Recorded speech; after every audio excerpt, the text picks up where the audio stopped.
Vote দিতে যান নাই? জি না ভাই, যাইতে পারি না। কেন ভোট দিতে যান নাই কেন? যাইতে পারি নাই, গাড়ি ভাড়া অনেক বেশি, এই জন্য যাইতে পারি নাই। বাড়ি কোথায়? ব্রাহ্মণবাড়িয়া। ভাড়া কত চাইছে? ভাড়া 1000 টাকা 2000 টাকা লাগে যাইতে। 2000 টাকা? কেন, নির্বাচনকে কেন্দ্র করে?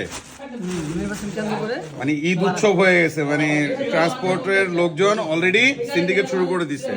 এই সিন্ডিকেট ভাঙতে হলে আপনার বাংলাদেশে ন্যায় এবং ইনসাফ কায়েম করতে হবে, এবং এই সিন্ডিকেটগুলো ভাঙতে হলে আপনাকে নতুন সম্ভাবনা যারা দেখাচ্ছে, নতুন প্রতিশ্রুতি যারা দেখাচ্ছে, যারা দুর্নীতিমুক্ত বাংলাদেশ গড়ার লক্ষ্যে কাজ করতেছে, তাদেরকে ক্ষমতায়নে আনতে হবে।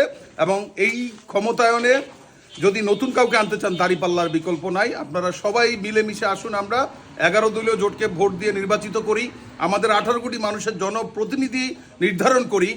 এই যে সময়টা আসছে, এই যে গণজোয়ারটা আসছে, এই সময়টা কিন্তু, এই ফ্লোটা কিন্তু আর আসবে না হয়তো বা। তা আসুন, আমরা দলমত নির্বিশেষে একটা বারের জন্য হলেও এই 11 দলীয় জোটকে নির্বাচিত করে দেখি তারা আগামী 5 বছরে আমাদের ভবিষ্যতের কি কি পরিবর্তন করতে পারে। ধন্যবাদ।